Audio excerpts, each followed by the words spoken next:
There's something strange about silence, especially the kind that isn't peaceful. It hums. It waits. It holds things you were never meant to carry. Maybe you've felt it, that subtle ache in your chest, the sense that something is missing, not from your life but from your truth. The truth that no one ever said aloud, but you always felt deep inside. You've probably been told to be strong, to stay quiet, to get over it. You've been encouraged to be grateful when your heart was begging to be understood. You were taught to shine in ways that made you smaller, to succeed in ways that made you disappear.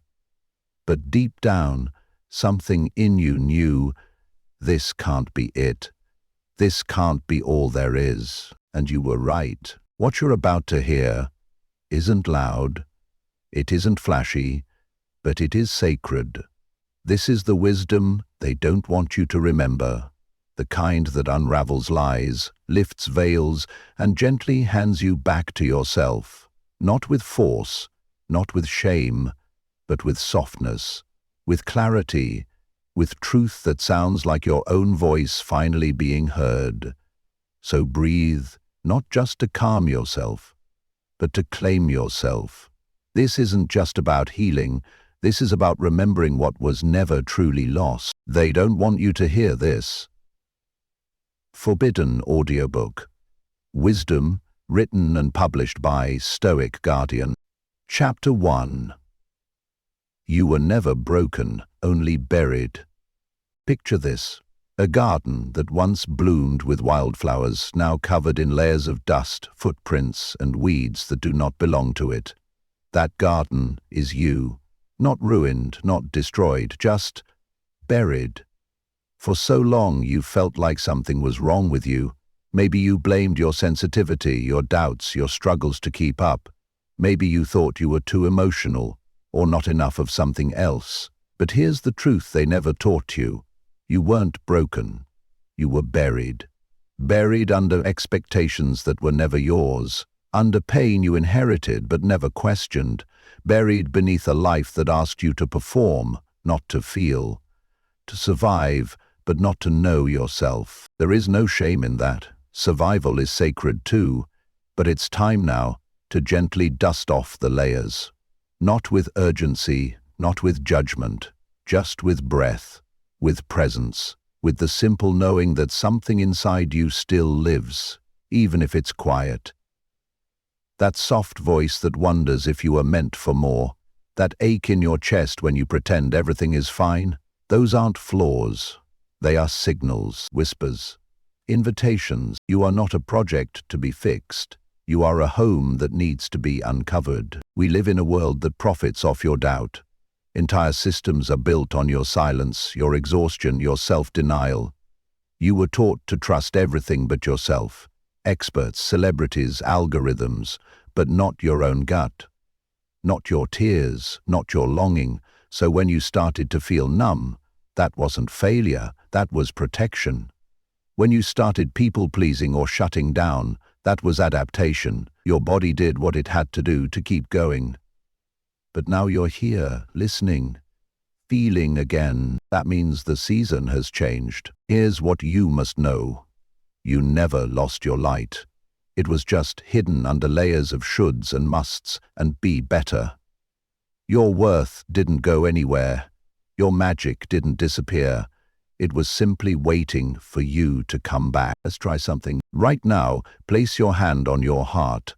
Breathe in slowly, like you're sipping air through a straw. Hold it for a moment. Then let it go, as if you're releasing something that never belonged to you in the first place. Do it again. Not as a ritual, not as a routine, but as a way of saying, I'm here. I'm listening. I want to come home to myself. Each time you breathe, imagine dust gently lifting from your soul. Imagine light finding its way through the cracks. Imagine the soil of your being waking up again. Soft, rich, ready to bloom. You don't have to force anything. Healing isn't a race, it's a return, a remembering, and like any garden, It doesn't need to be loud to be beautiful. It just needs care, water, space, you. So let today be a beginning, not the kind that needs a perfect plan, but the kind where you simply decide, you're done pretending you're less than whole. I am not broken. I am buried treasure. I am ready to uncover the truth of who I am, gently, slowly, completely. Chapter 2. Why the world tries to quiet your inner voice. There's a voice inside you that has always known. Known when something didn't feel right. Known when a decision didn't sit well in your bones. Known when you needed rest, when you needed change, when you needed more. But somewhere along the way, that voice got quieter. Not because it disappeared, but because the world got louder. The world tells you to trust logic over feeling, to follow rules instead of curiosity, to prove yourself, constantly, endlessly, until your worth is worn thin like fabric washed too many times. You learned to doubt your inner knowing. You learned to second-guess your no and apologize for your yes.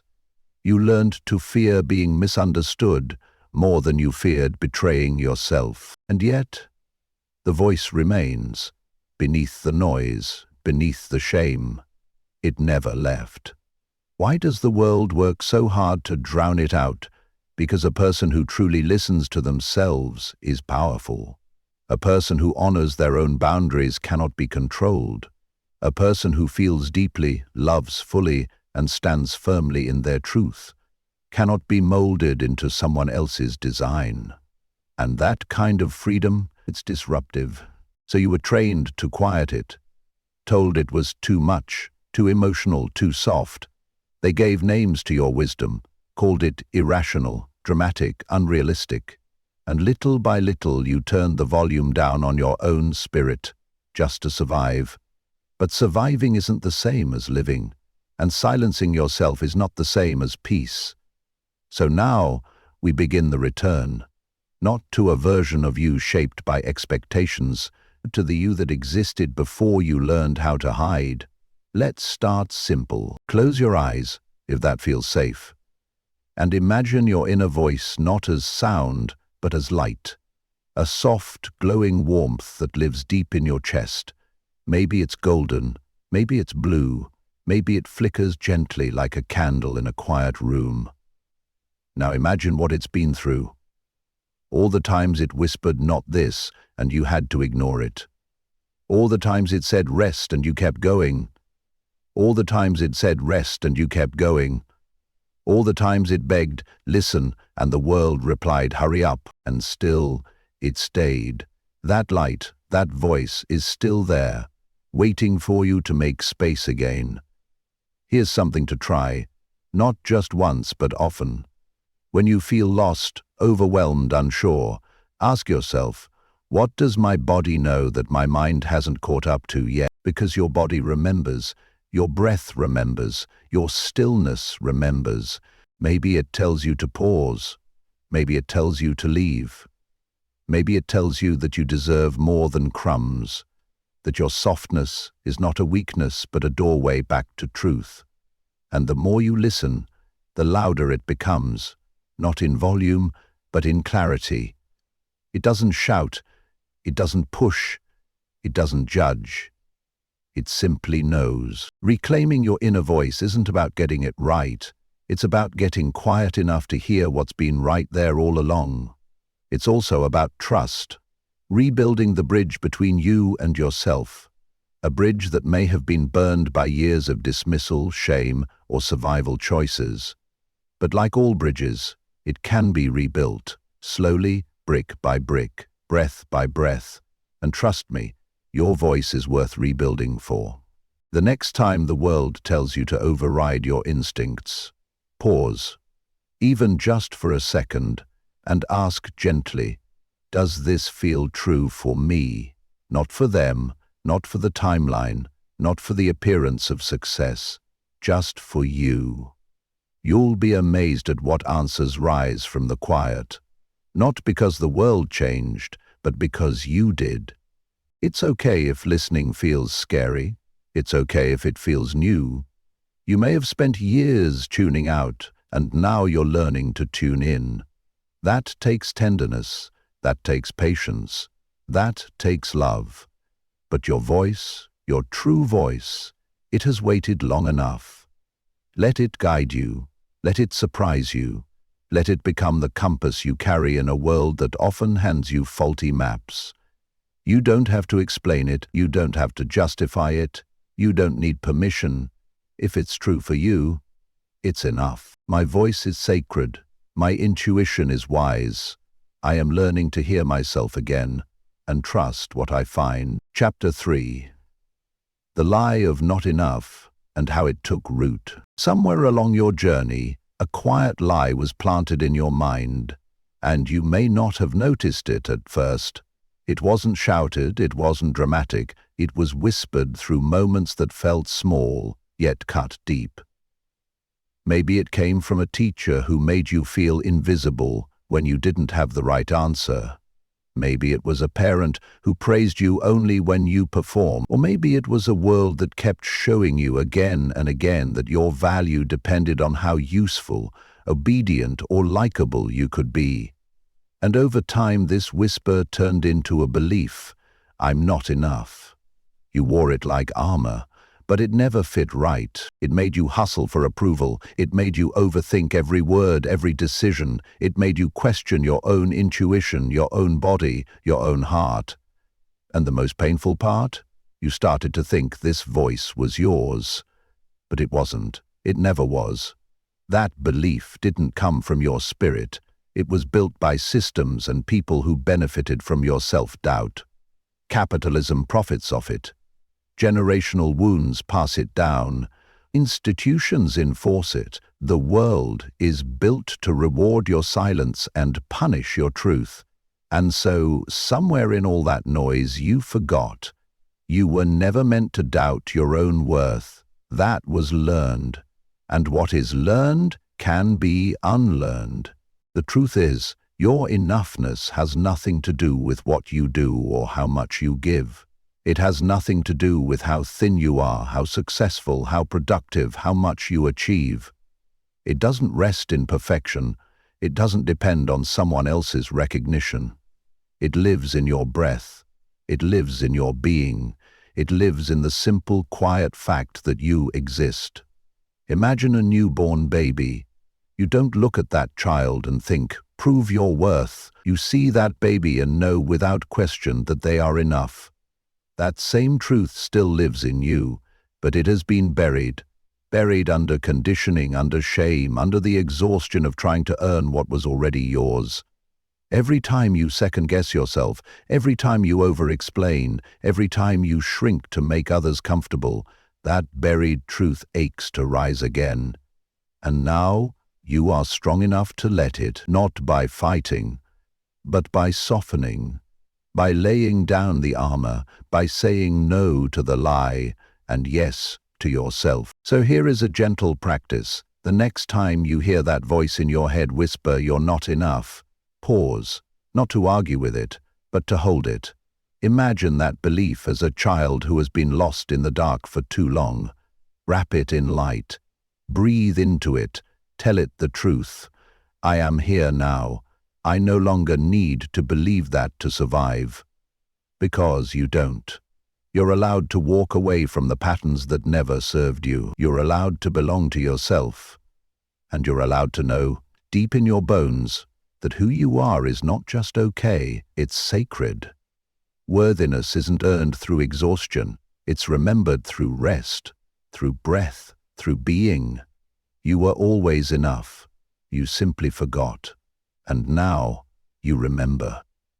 Let this remembering guide you, softly, bravely, all the way home. I was never lacking. I was never too little. I return now to the truth. I am, and have always been, enough. Chapter 4. Carrying generational pain that was never yours. There's a heaviness you've carried that was never born from your own choices, a weight you didn't earn, yet somehow ended up wearing like skin. Maybe you've asked yourself, why do I react this way? Why do I feel things so deeply? Why does it feel like I've been hurting longer than I've been alive? The truth is, some of the pain you carry doesn't begin with you. It was passed down, quietly, silently, in patterns and pauses, in the things that were said and the things that weren't. It's the mother who taught you to apologize before speaking because she was taught her voice was too loud. It's the father who couldn't express emotion because he was taught that tears are weakness. It's the culture that told your grandparents to shrink, to hide, to survive, so they did. And in their survival, they unknowingly handed you their silence, their fear, their armor. This is generational pain, not dramatic, not always visible, but deeply, deeply felt. It roots itself in your nervous system, in your emotional body, in the parts of you that learned to flinch at joy and brace for loss. You didn't ask for this inheritance, but you received it, and now you're waking up to the truth of it. That's not a burden. That's a beginning. To recognize this pain is not to place blame, it's to open the door to healing. Because when you understand that not all of what you carry is yours, you also begin to realize that you have the power to choose what continues. You don't have to carry forward what hurt you. You don't have to repeat what broke them. And you don't need to live inside a story that was written before you were even born. You get to be the turning point. You get to interrupt the cycle, not by force, but by awareness. Every time you choose rest over hustle, softness over shame, expression over silence, you're rewriting something ancient. You're not just healing yourself, you're healing backward and forward. You're sending messages into the past and the future that say, it ends with me, the pain stops here, and something new begins now. That is sacred work, and it doesn't require perfection. It requires presence, compassion, willingness, the ability to look at your pain and say, I see you. I know you came from somewhere deep, but I do not belong to you anymore. So how do you begin to let go of pain that's not yours, but lives in your bones like it is? You start by honoring it, not by inviting it to stay, but by acknowledging that it existed, that it shaped you, and that you're strong enough to set it down. Sit quietly with it. Ask it what it needs. Maybe it just needs to be witnessed. Maybe it needs breath, or tears, or a letter you'll never send. Maybe it just needs you to stop pretending it's not there. And when you do that, when you allow it to be seen without judgment, something begins to shift. The pain loosens, the patterns soften. You find that there is space inside you where heaviness once lived. You begin to understand that you are not weak for feeling it all. You are brave for being the first in your line to say no more. And as you do that, slowly, the burden lessens, not because the past is erased, but because the future is being rewritten by you with every breath, with every choice, with every moment of quiet courage. There may be moments when it feels unfair, that you're the one doing the emotional labor of healing wounds that weren't yours to begin with. But here's the truth. Your healing isn't just for you. It's for your children, if you have them. It's for the little version of you still waiting to be freed. It's for the ancestors who never had the tools, the language, the space to feel safe enough to feel. To feel safe enough to feel that the longing to... You are the one they dreamed of. The one who gets to pause, reflect, and say, I don't need to carry this anymore. That's not selfish. That's liberation. That's love. So give yourself permission to be the gentle end to a hard story, to carry what's yours with grace, and to lovingly return what never belonged in your heart. Not out of anger, but out of deep knowing. You are not here to bleed quietly so others stay comfortable. You are here to reclaim your peace, to build something new, to be the healing you never received. And that is more powerful than than you've ever been told. I am not here to carry the pain of those who came before me. I honor their story, but I choose peace. I am the soft ending to their suffering, and the beginning of something beautiful. Chapter 5. Reclaiming your power in a world that benefits from your silence. There are systems, quiet, polished, and well-practiced, that thrive when you stay small. Entire structures benefit from your silence, your exhaustion, your self-doubt. You may not see them clearly at first, but you've felt them. Every time you were talked over in a room and swallowed your truth. Every time you were taught to be nice instead of honest. Every time you were rewarded for your compliance, but not your courage. From school to work, from culture to family dynamics, the message was always subtle but sharp. Stay quiet, stay agreeable, don't take up too much space. These systems are not always evil, but they are invested in your disconnection, because a person disconnected from their power becomes easier to guide, to shape, to sell to use, and so many of us learn to trade our voice for approval, our intuition for productivity, our truth for peace that isn't really peace. It's just the absence of conflict. And with time, this trade becomes unconscious. You wake up tired and can't explain why. You say yes when your body screams no. You avoid your own reflection because somewhere deep down you know you've been missing from your own life, not by choice, but by design. But here's the thing about power, true power, it never dies. It just waits, like a flame that's been covered but never extinguished, and one day, maybe today, you begin to lift the lid. You begin to notice that the ache you've been carrying isn't from weakness, it's from suppression. You've outgrown the silence. Your spirit knows it, your nervous system knows it, and slowly your voice begins to rise, not with a scream, not with aggression, but with clarity, with calm, with undeniable truth. Reclaiming your power doesn't look like taking over the world.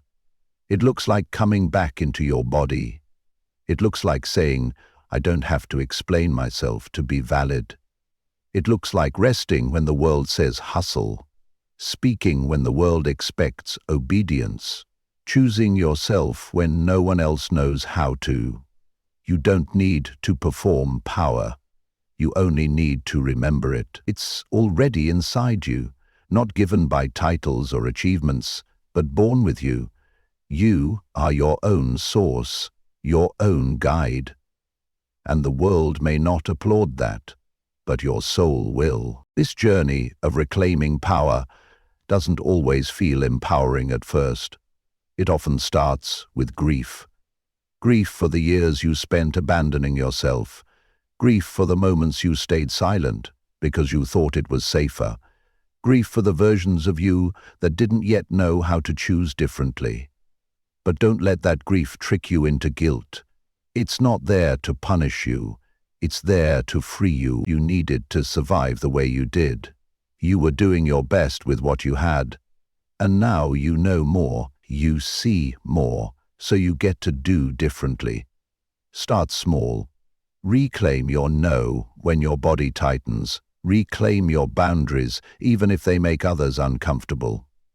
Reclaim your joy, not the polished kind for Instagram, but the messy, private kind that makes your chest feel soft again. Reclaim your rest as an act of rebellion, because in a world that profits from your burnout, resting is radical. Every time you listen to yourself, you're not being selfish, you're being whole. You are choosing presence over performance, alignment over approval, and that choice, over and over, is how power returns. You might notice as you reclaim your voice that some people around you resist it. They might feel threatened, confused, disappointed, but that has nothing to do with your truth and everything to do with the version of you they were more comfortable with.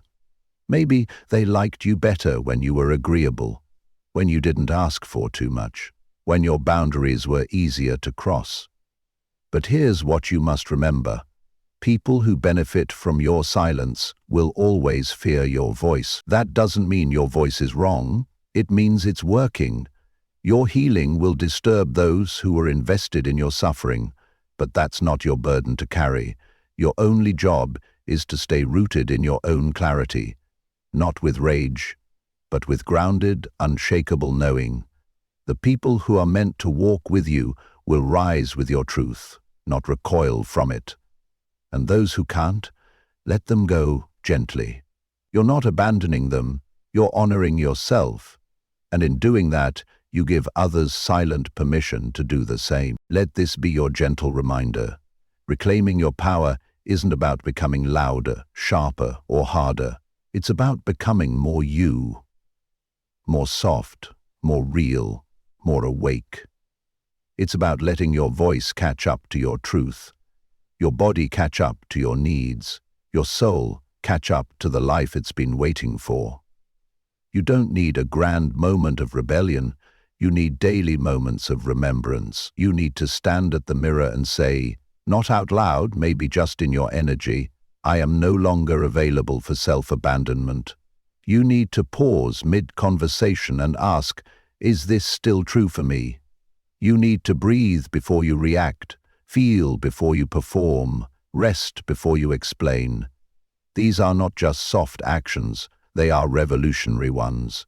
Because the most powerful thing you can do in a world that profits from your disconnect is to come home to yourself again and again.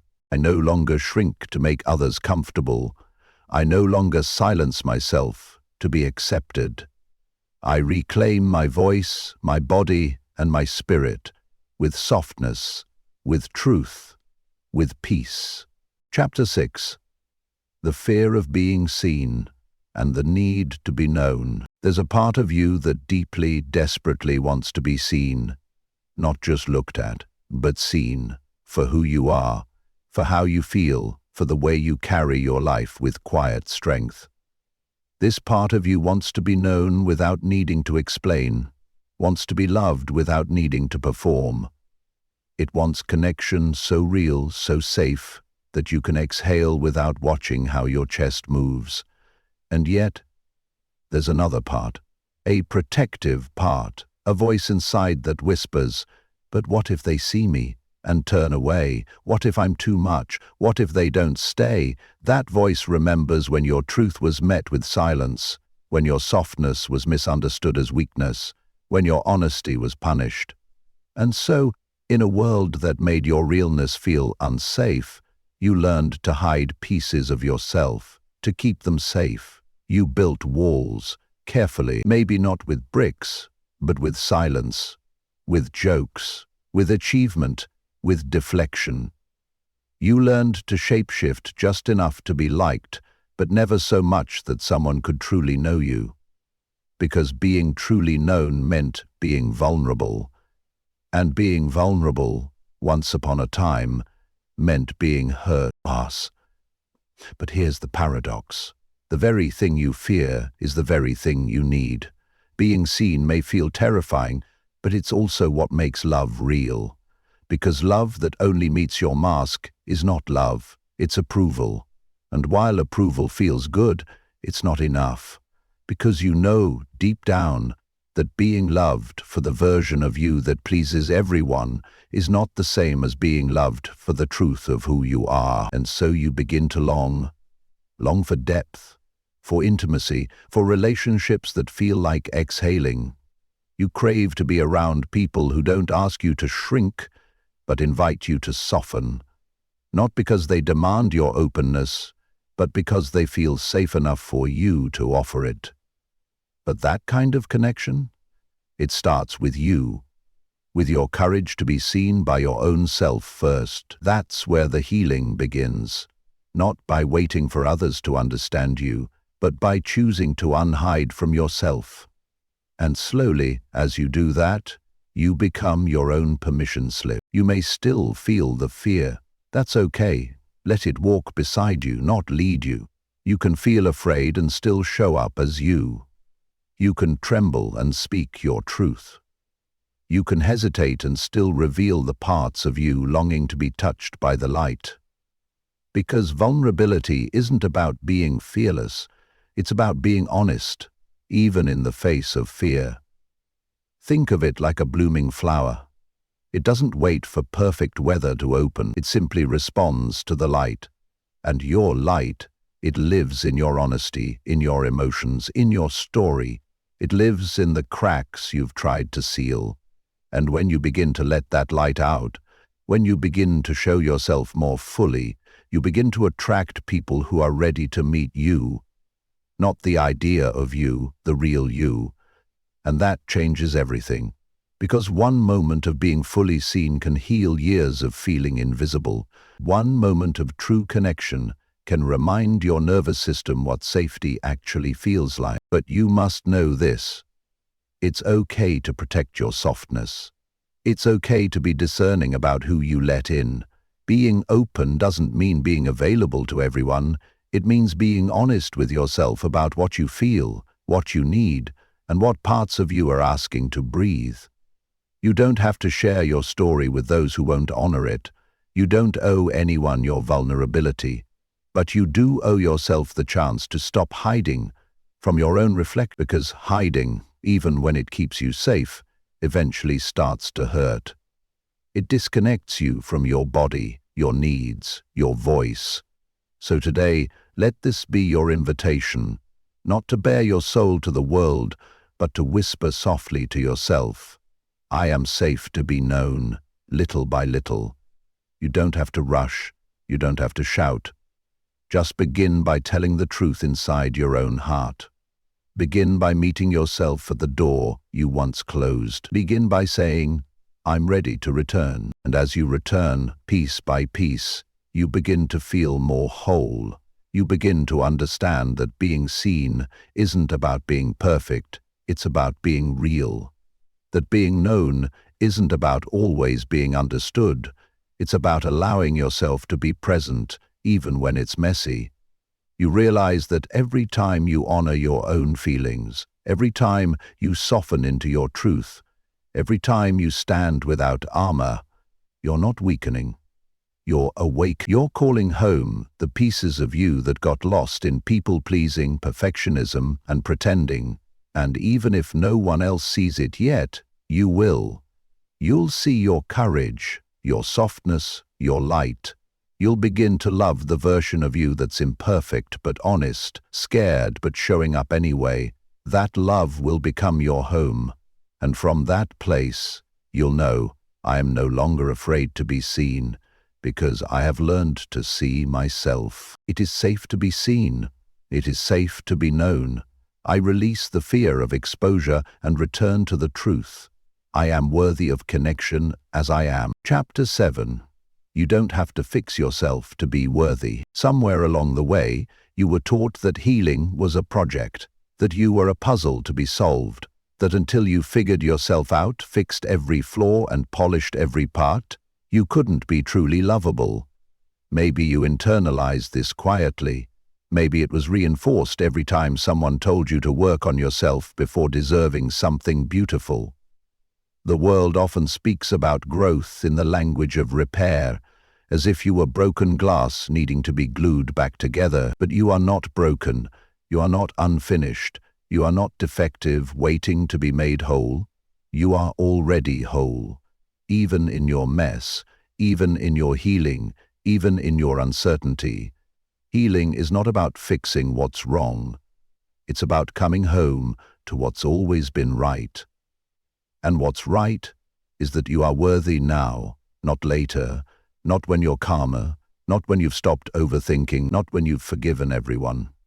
Now, this moment, this breath, this heartbeat. We live in a world obsessed with optimization. There's a course for everything, a checklist for happiness, a routine for enlightenment.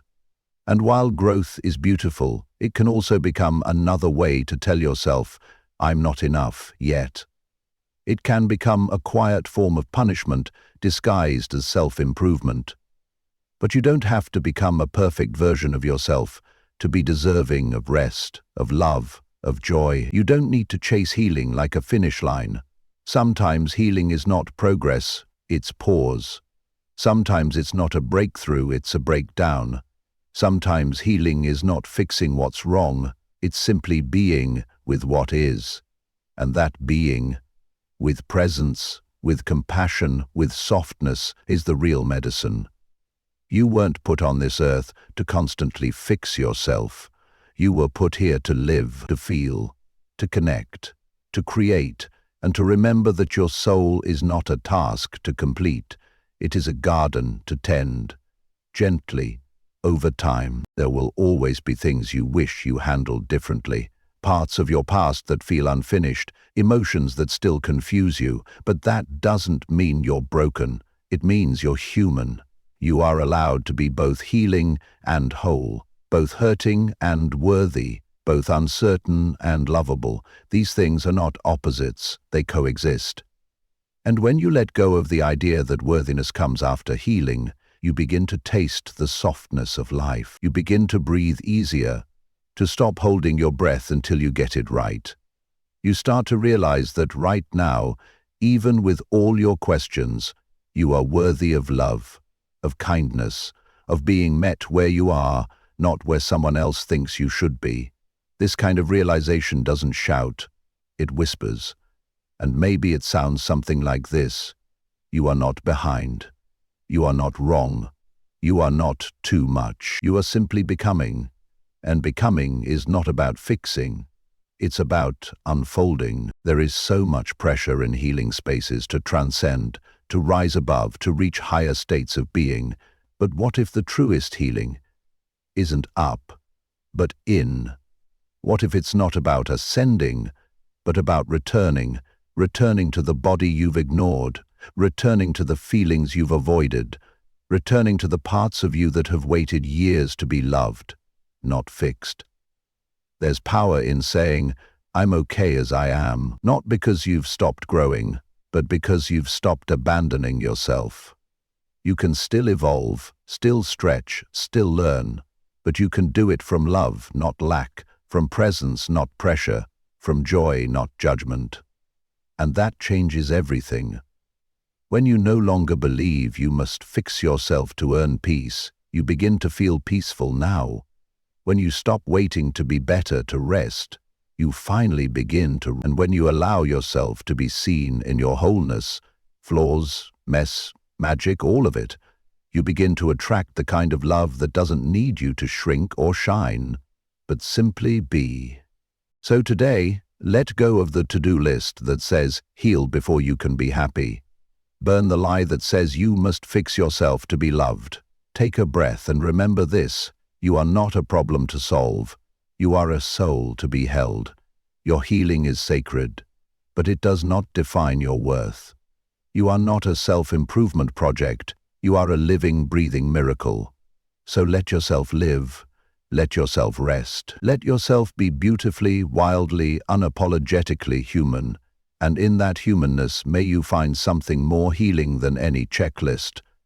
Acceptance. The kind that holds you through the chaos. The kind that whispers, you belong. Right here, right now, exactly as you are. I release the need to fix myself to feel worthy. I am not broken. I am becoming. I am enough in my softness, in my struggle, and in my stillness. Chapter 8.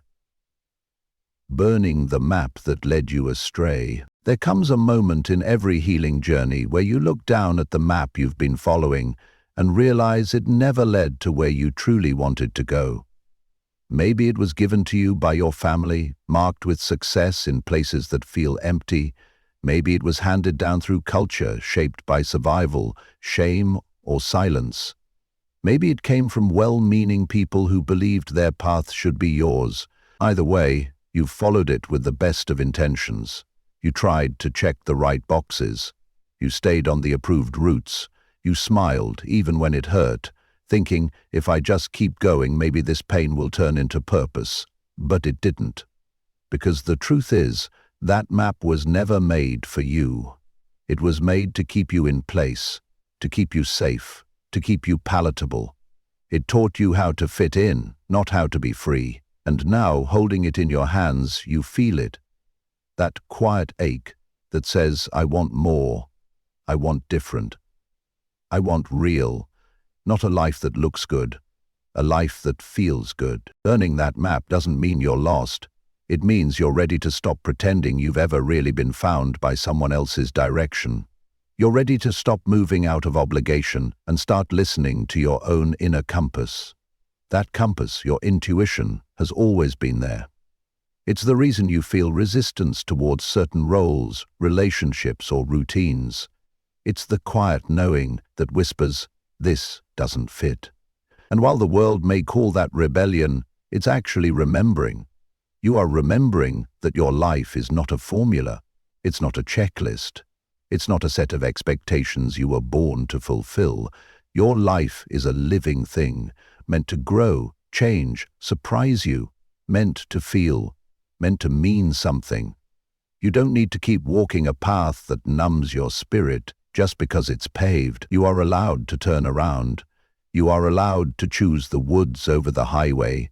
You are allowed to make your own map, even if it doesn't make sense to anyone but you. And yes, letting go of the old map will bring fear, because certainty, even painful certainty, is familiar, and familiarity often feels safer than freedom. You'll be tempted to look back, to wonder if you made a mistake, to hear the voices of others asking, why would you throw all that away? But you're not throwing anything away. You're choosing something truer, and that is never a waste. You are not selfish for choosing peace. You are not flaky for changing your mind. You are not lost for walking a new way. You are brave, in the deepest, most sacred sense of the word. You are doing something most people will never do. You're choosing to belong to yourself first. That's not easy, but it's real. And real is what your soul has been craving, not polished, not pretty, just real.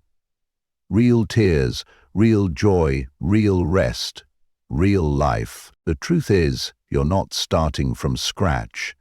You're starting from wisdom. You now know what doesn't work, what doesn't feel good, what doesn't light you up. That's valuable. That's guidance. That's how new paths begin, not with clarity but with honesty. So let yourself begin again, without pressure, without needing to know the whole road. Maybe your new path starts with one small step, waking up without judgment, saying no without guilt, letting go without explanation. Maybe it begins by writing a new kind of story, not one that makes sense to others, but one that feels like home to you. And maybe along the way you'll discover that the version of you you've been chasing was never ahead of you. She was always waiting quietly behind you, in the parts you abandoned, in the dreams you set aside, in the softness you thought you had to outgrow. Now, you get to return, not backwards, but inward. So go ahead, burn the old map, with love, with gratitude, with tears maybe, not because it was all wrong, but because it's no longer right. Honor what it taught you, bless the steps you took, but let them rest now.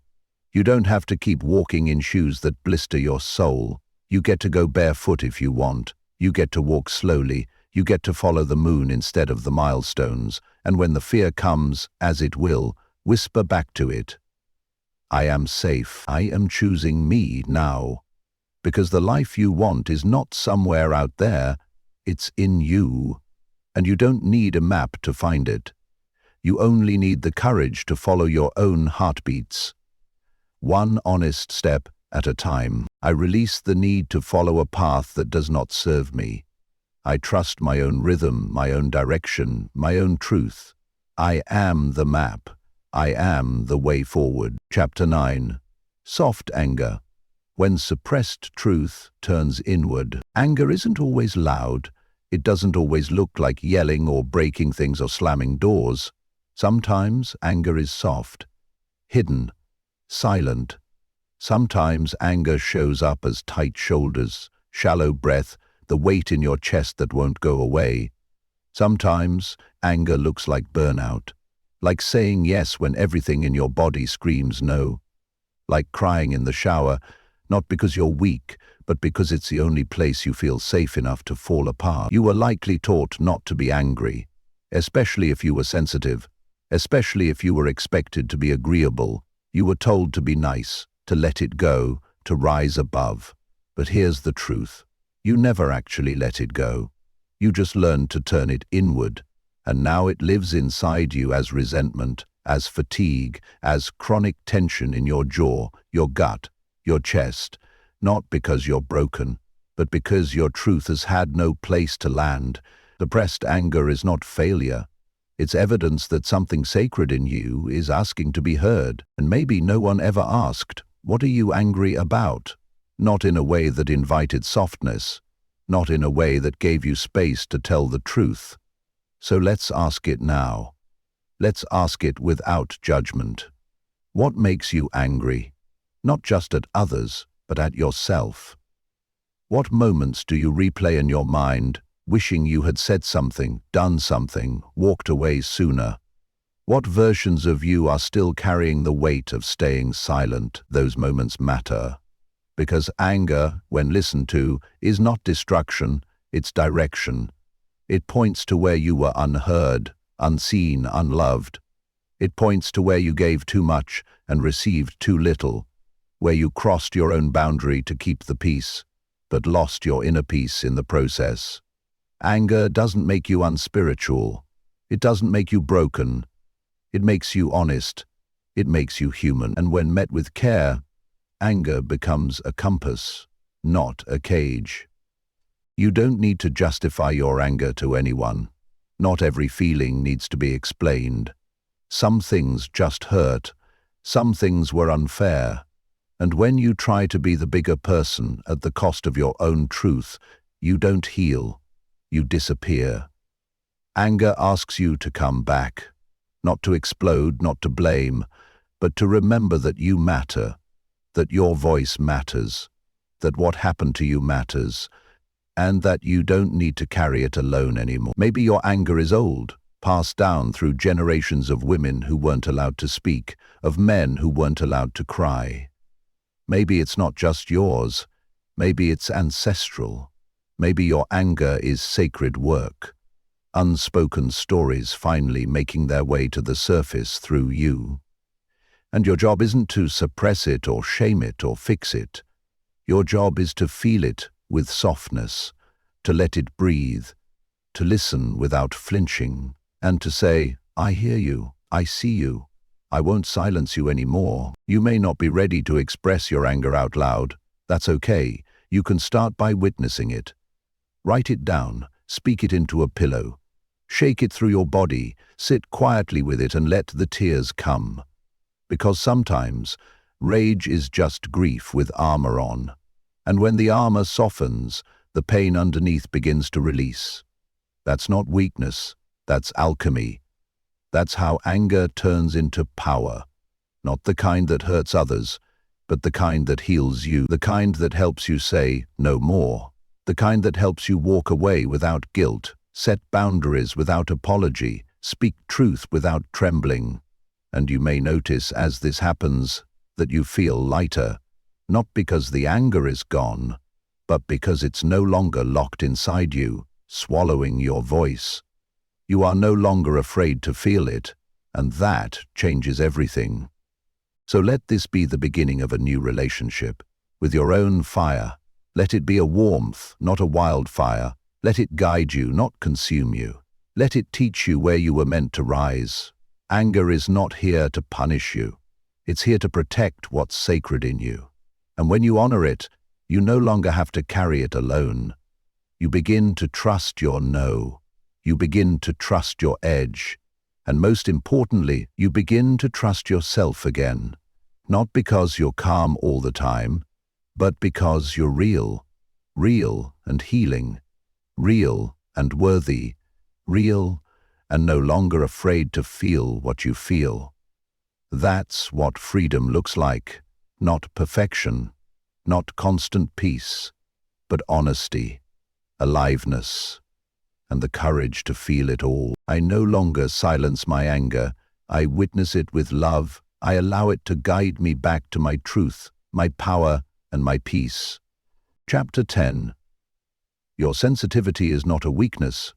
It's a compass. You were likely told directly or indirectly that your sensitivity was something to be fixed, that you were too emotional, too soft, too dramatic, or that you took things too personally. Maybe you believed them. Maybe you tried to toughen up. You learned to hide your feelings, to swallow your tears, to brush things off, even when they pierced you. But here's the truth that was not your weakness. It is your wisdom.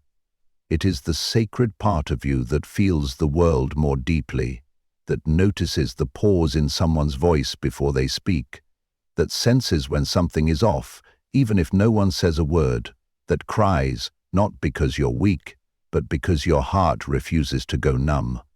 You're not broken for feeling everything. You're awake. And in a world that numbs, rushes, and skips over emotion, being awake is a radical act of love. Sensitivity is not about fragility.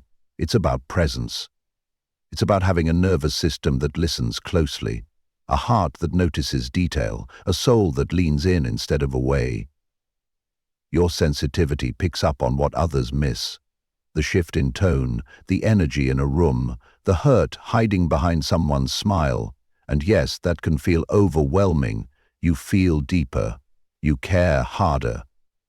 But that doesn't mean you're wrong. It means you're wired for connection, for truth, for depth. And yes, it's exhausting to constantly hold what others ignore. It's tiring to feel everything in a world that tells you to just move on. But your sensitivity isn't the problem. The problem is a world that doesn't know how to honor it. That tells you to dim down when you're meant to glow, that teaches you to numb when your greatest strength is to feel. You were never meant to harden. You were meant to become softer in a world that forgot how. Think of your sensitivity as a compass. It guides you toward what's right for you. When something feels off, your body reacts. When someone is dishonest, your energy tightens. When you're safe, you soften without needing to explain why. That's not overreacting. That's information. That's intuition. That's your body speaking in the language of wisdom. And the more you trust it, the clearer it becomes. You begin to navigate the world not through logic alone, but through knowing. A deep, bone-level knowing that doesn't always make sense, but never steers you wrong. That knowing is what helps you avoid environments that drain you. It's what helps you say no before your mind can justify a yes. It's what helps you walk away, not out of anger, but out of alignment. Your sensitivity leads you toward peace, not the shallow kind that depends on silence, but the rooted kind that lives inside your own honesty. Of course, being sensitive means you'll cry more, you'll get attached more, you'll take things in more deeply, but it also means you'll love more, you'll understand more, you'll hold space for others in a way that makes them feel safe. Your presence becomes medicine, your words become balm, your ability to notice, to care, to respond with compassion. It's not extra, it's essential. The world needs more people like you, people who feel deeply, people who listen slowly, people who don't rush past what matters. Your sensitivity may not always be convenient, it may not always be understood, but it is powerful, it is ancient, it is sacred. It's the part of you that still believes in goodness, that still stops to grieve when others walk by, that still chooses love even when it's hard. And maybe the world doesn't celebrate that, but your soul does. Your soul knows that every time you choose to feel instead of numb, you heal something inside you and maybe even in someone else. So stop apologizing for the tears that rise when no one else is crying. Stop editing your feelings so they're easier for others to handle. Stop calling your sensitivity a flaw when it's the very thing that connects you to truth. You don't need to be harder to be stronger. You don't need to feel less to function more. You are allowed to lead with your heart and still be wise. You are allowed to say, "This hurts," and not be weak. You are allowed to build a life that honors your nervous system, not one that constantly puts it into survival mode. Let yourself rest when you're overwhelmed. Let yourself leave when you feel depleted. Let yourself cry when your heart breaks open. These are not signs of failure. These are signs that you are alive, that your soul is still speaking, that your sensitivity is still guiding you, not toward perfection, but toward what's real, what's kind, what's meant for you. My sensitivity is not a flaw. It is my gift. I honor the depth I feel. I trust my emotional compass. I allow my softness to lead me home. Chapter 11. Unlearning shame. They taught you to wear. Shame is one of the first emotions we're taught, even before we understand the words for it. It comes in sideways glances, in disapproving tones, in the quiet withdrawal of love when we're too loud, too sad, too curious. Shame tells you that who you are is too much, or not enough. And so you begin to shape-shift. You tuck away the parts that feel unsafe. You mute your laughter, silence your grief, hide your truth in rooms where only certain emotions are allowed. Maybe it started at home, where you were punished for crying or told to be strong when you needed comfort. Maybe it came from school, where fitting in mattered more than authenticity, or from culture, where roles were rigid and freedom came with conditions. Over time, this shame becomes part of your body's memory. You feel it when you hesitate to speak up. You feel it when you catch your reflection and flinch. You feel it when joy rises, then quickly shrink it, wondering if you're allowed to feel that much. But what if I told you that shame was never yours to carry? What if I told you you were trained to feel ashamed? You see, shame is not a natural emotion. It's a learned response, and often it's passed down, generational, systemic, survival-based. It's how control is maintained, how people, especially sensitive, powerful souls like you, are kept in check.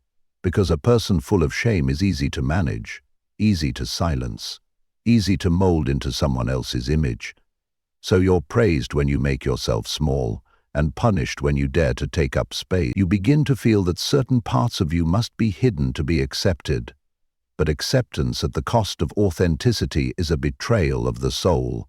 And every time you quiet your truth just to be liked, you reinforce the lie, I must be less to be loved. That lie is poison, and you've ingested it for too long. But now, you're beginning to spit it out. Not with rage, but with truth, with breath, with the soft, radical act of saying, I refuse to feel ashamed for being who I am. To unlearn shame is not a one-time decision. It's a daily return, a gentle choosing of self over stories, a refusal to keep wearing labels that were never made for you. It starts by naming where the shame came from. Was it in the way your body was talked about? Was it in the silence that followed your emotions? Was it in the way you were taught to compete, to earn, to constantly improve just to feel okay? Shame thrives in secrecy. It feeds on silence, but when brought into the light, it loses its grip. So speak it, not to everyone, but to yourself. Write it out, say it aloud in the mirror. Let the truth land. This was never mine. I do not have to carry this anymore. Because here's the secret. Shame only survives when it convinces you to forget your inherent worth. But when you start remembering, piece by piece, the weight begins to lift. And underneath all that shame, you find something stunningly whole, your original self, untouched by the noise, ready to breathe again. Your worth is not up for debate. It is not tied to your productivity, your body size, your relationships, your past. It is not measured by what you've achieved or avoided. It is not determined by how others see you or don't. Your worth simply is unshakable, unchanging, undeniable. Shame wants you to forget that. It wants you to hustle for love, beg for approval, shrink for acceptance. But you don't have to anymore. The more you return to your truth, the less space shame has to grow. You begin to take up space, not with arrogance, but with presence. You begin to feel your emotions, not with apology, but with trust. You begin to move through the world not asking for permission, but walking with quiet certainty. I belong here, not because you've earned it, but because you're here, breathing, existing, living in a body that is still choosing you, no matter what you've been told to believe. So, today, let this be your act of liberation. Peel off the shame they handed you. Unzip the lies stitched into your self-image. Look in the mirror, not to critique, but to witness. To witness the one who survived, the one who is still soft, the one who is still here, still healing, still trying. And that effort alone, that willingness to show up, is more than enough. You are not too much. You are not broken. You are not behind. You are just now, finally, becoming who you were before the shame set in. And that version of you, she's not perfect, but she's free. And freedom is far more beautiful than perfection ever could be. I return the shame that was never mine. I walk in my truth without apology. I am no longer hiding. I am coming home to myself. Chapter 12. Forgiving the silence. Healing what wasn't said. Some of the deepest wounds aren't caused by what was done to you, but by what was never said to you. The apology that never came. The comfort that was never offered. The I love you that always hung just out of reach. The acknowledgement you craved that never arrived. Silence can be loud when you're longing to be heard, and over time those unspoken moments build up inside you like unsent letters, sealed, but still heavy. Maybe you've found yourself aching, not because someone screamed at you, but because they said nothing at all when you needed them the most. Maybe you've carried a quiet grief that no one ever validated, and wondered if you were just too sensitive for feeling it so deeply. But hear this now. What wasn't said still matters. The silence wasn't your fault. And your longing to be spoken to, loved, seen, was never too much. It was human, it was holy, and it is worthy of healing. You see, silence has many faces. Sometimes it's the absence of affection.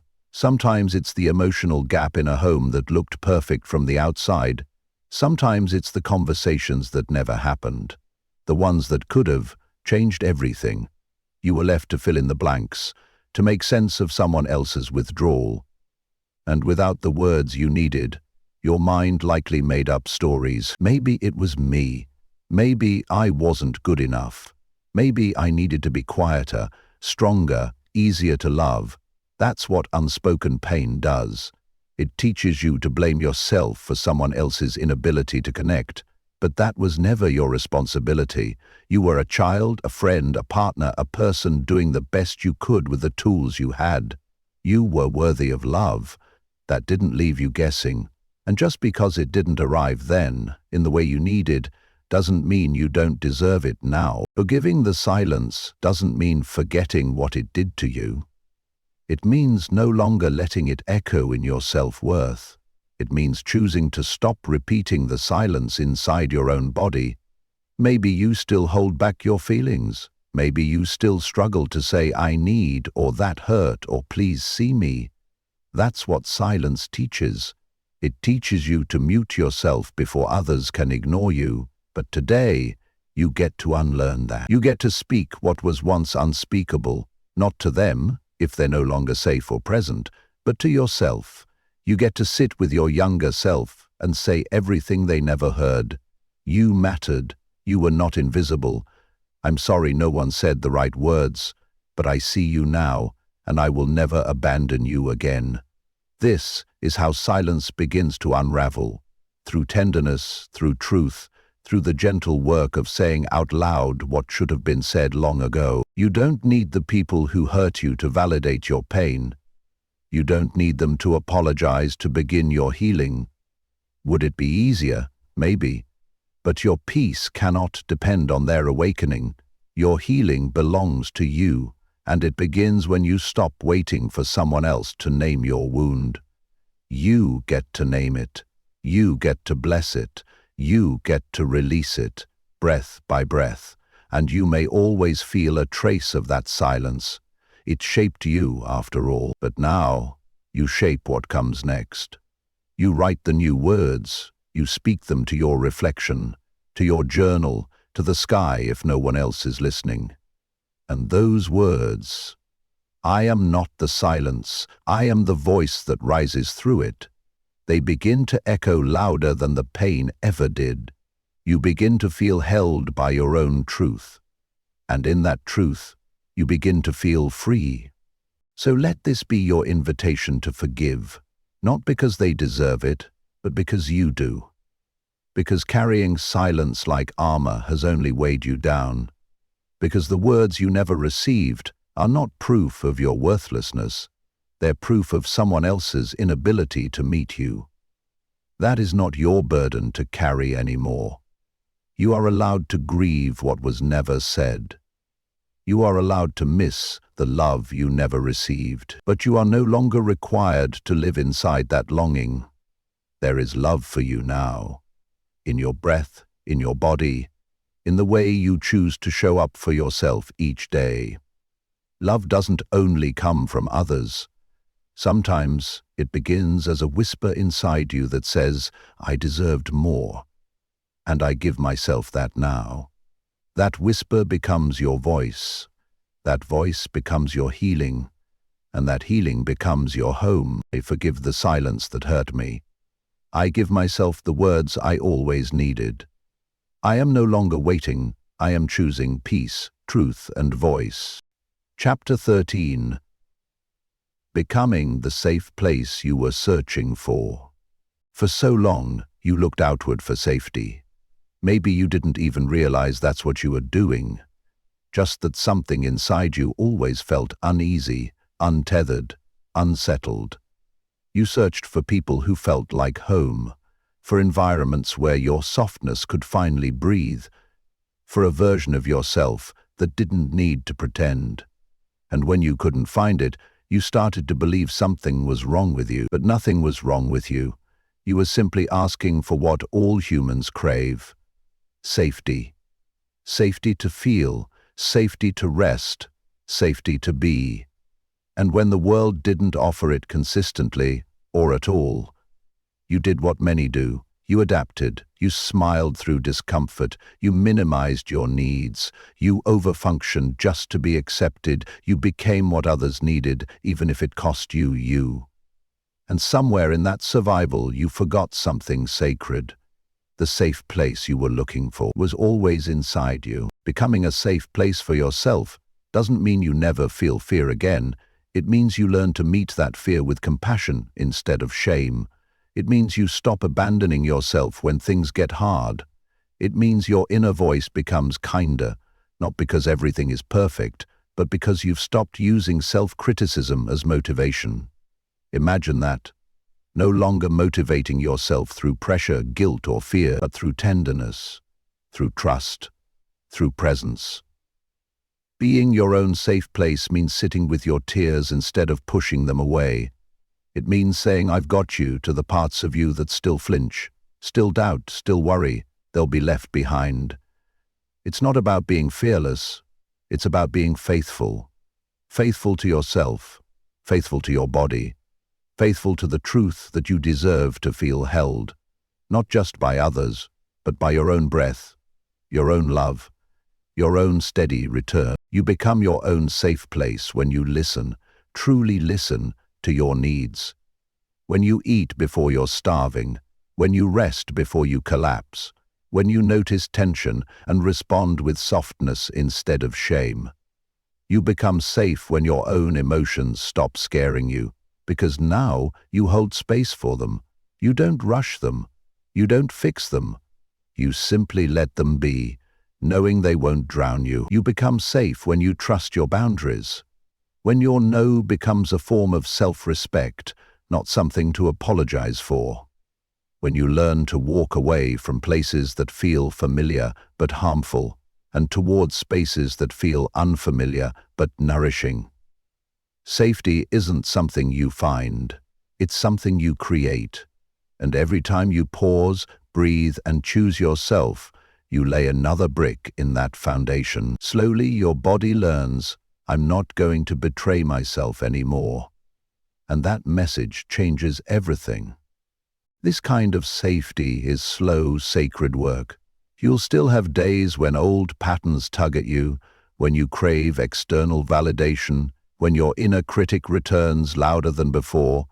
That's okay. Safety isn't about never falling. It's about how you respond when you do. Can you speak gently instead of harshly? Can you offer warmth instead of punishment? Can you say, even now, especially now, I choose to stay with me? That is the deepest safety. Not control, not certainty, but presence. Being there for yourself without conditions.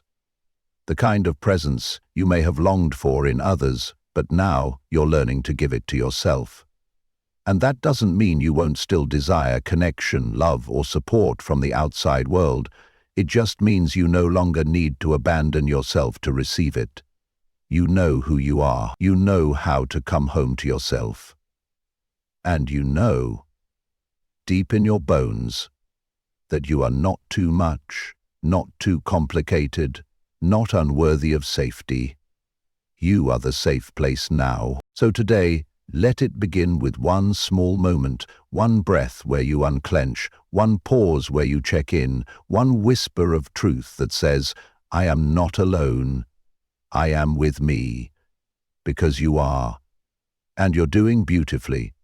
Becoming your own safe place doesn't mean you never need anyone again. It means you'll know how to recognize real love when it comes. You'll feel the difference between being tolerated and being treasured. You'll know when to stay, when to leave, and when to rest. And most of all, you'll never again have to search the world for a place to land, because you'll carry that place inside you. A place where you're not just allowed to exist, but where you're welcomed. Over and over again, no matter what, no matter when. I am no longer searching for safety outside of me. I am building it within. I am becoming the home I've always needed. And I choose to return here again and again. Chapter 14. The Return to Yourself. Whole, free, unapologetically alive. There is a quiet revolution that happens when you return to yourself.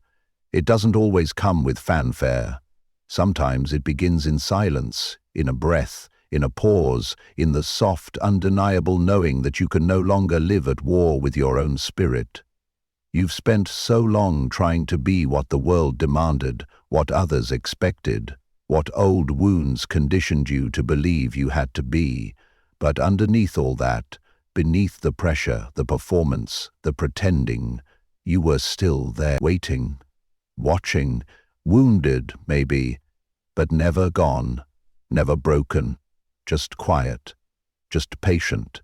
And now something is shifting.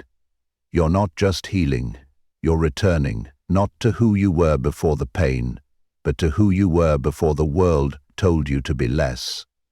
The version of you that remembers softness, that craves freedom, that wants to feel joy without shrinking. You are not becoming someone, you are reclaiming someone sacred. To return to yourself is to stop asking for permission. It is to stop apologizing for being a living, breathing, complex, emotional human. It is to no longer filter your light to fit someone else's comfort. You return when you start trusting your body again, listening to the quiet wisdom in your bones, the flutter in your chest that says yes, the tightening that says no. You return when you feel your feelings without judging them, when you stop fixing yourself like a project and start holding yourself like a child. This is the language of wholeness. Not flawless, not always steady, but real. You were never meant to be perfect. You were meant to be alive, fully, messily, unapologetically. And when you embrace that truth, not just with your mind but with your breath, you begin to feel it, the rush of being you, without the mask, without the armor, without the ache to be something else. You belong, not just in the world, but in yourself. Freedom doesn't mean a life without fear. It means moving anyway, saying yes to the things that make your heart beat faster, even if your hands shake, saying no to the roles that kept you small, even if others don't understand. Freedom is dancing in your kitchen, even when your inner critic whispers to sit still. It's wearing what you love, speaking what you mean, resting when you need, leaving when it hurts, even when no one else gets it. It's no longer living for the comfort of others. It's choosing your peace over their approval. And that choice, that quiet, steady refusal to abandon yourself anymore, that is freedom. And freedom doesn't always feel like fireworks. Sometimes it feels like a long exhale, like sitting on your bed, feeling your own presence, and thinking, this is enough. I am enough. Not someday, not when, now, here, just like this. And maybe people won't understand the new you. That's okay. They weren't meant to. Maybe they'll call you distant, selfish, different. Let them. You are different now, because you've stopped looking for yourself in places that never held your name, because you no longer define your worth by who stays or who approves. You define it by your truth, your softness, your joy. And if that's too much for some, let it be. You were never meant to shrink to be digestible. You were meant to expand. And when you live like that, whole, free, and fully alive, you become a mirror for others. A mirror that says, you can come home too. You can be yourself and be loved. You can be honest and still held. Your return gives others permission to return too. And that's the quiet magic of choosing yourself. You don't just heal you, you light a path for others to heal too. So come home. Come home to the you that doesn't need to try so hard. To the you that laughs loudly, that cries deeply, that feels everything without shame. Come home to the version of you that trusts herself, that loves gently, that walks away boldly. You don't need to fix. You don't need to prove. You don't need to wait. You are allowed to be here, fully here, not someday, but now. This is the return, not a grand finale, but a soft remembering. And in that remembering may you finally rest, not because life is perfect, but because you are no longer running from yourself. You are no longer seeking what was inside you all along. You are no longer afraid to be seen. You have come back. You have come through. You are here, whole, free, and unapologetically alive. I am home. I am whole. I am not waiting to be myself. I already am. I return to me with peace, power, and presence. Chapter 15. The ending that was a beginning. Endings aren't always sharp or sudden. Some are quiet. Some unfold slowly like fog lifting off a field at sunrise. So gentle you don't realize you're seeing clearly for the first time in years. This is that kind of ending. The kind where you don't need to slam doors or shout from the rooftops. You simply know. You know something inside you has changed. You feel it in your bones. The tension that once lived in your shoulders has softened. The self-doubt that used to scream is quieter now. The ache to be more, do more, prove more, is no longer the loudest voice in the room. And maybe you can't name the exact moment it shifted. Maybe there's no before and after. But somewhere between the silence and the softness, you returned. You came home. Not with fanfare, but with truth. And in that return, something ended. Not your story, but the version of you that kept begging for what you already had. The love, the worth, the belonging. That version? She's resting now. She's free, because here's the quiet miracle of healing. The more you stop trying to be something else, the more you become everything you are. And it is enough. It is more than enough. You begin to see your life not as something broken needing to be fixed, but as something sacred, unfolding exactly as it should. You stop chasing better and start choosing real. You stop asking for the world to validate you and start validating yourself. With breath, with presence, with how gently you touch your own heart in the dark. And when life feels uncertain, and it will, you won't panic. You'll pause. You'll breathe. You'll remember, I've already walked through fire. I know how to come back. This is the wisdom of endings that become beginnings. You no longer fear the you welcome it, because now you trust that no matter what happens, you'll show up. Not perfectly, but fully. And that is more than enough. There's no final destination here, no perfect self to become, no final version of you waiting at the finish line. There is only this breath, this moment, this deeper relationship with yourself, and it is a lifelong unfolding. You'll still have days when the old stories return, when fear knocks again, when shame whispers. But now, you'll know what to do. You'll meet yourself where you are. You'll hold space. You'll return, not out of punishment, but out of practice, because the return is a ritual now, a sacred act, and every time you choose yourself, softly, gently, bravely, you're writing a new ending. One that doesn't close a door but opens one wider, wider to possibility, to peace, to presence. Because you're not just trying to survive anymore, you're learning how to live, really live, fully, not someday, now. Let that be your legacy. Not perfection, but presence. Not constant growth, but gentle becoming. Let your life be a garden, not a competition. Let your softness be your power. Let your stillness be your wisdom.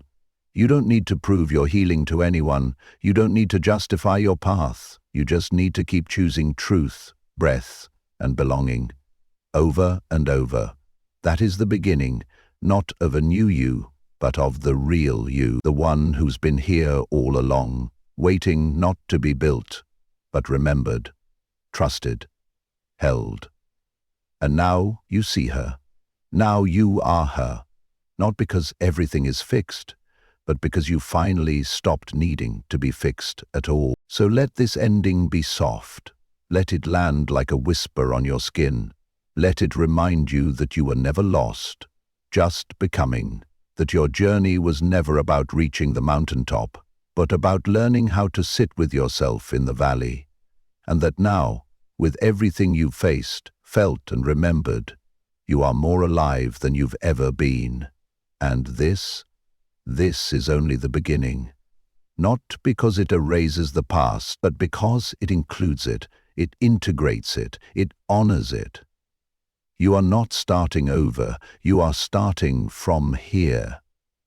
From this breath, from this body, from this deep, sacred knowing, I am whole, I am worthy, and I am ready for what's next. I am not the ending. I am the continuation of something sacred. I walk forward, whole and ready, knowing that every ending is a quiet beginning. And I am exactly where I'm meant to be.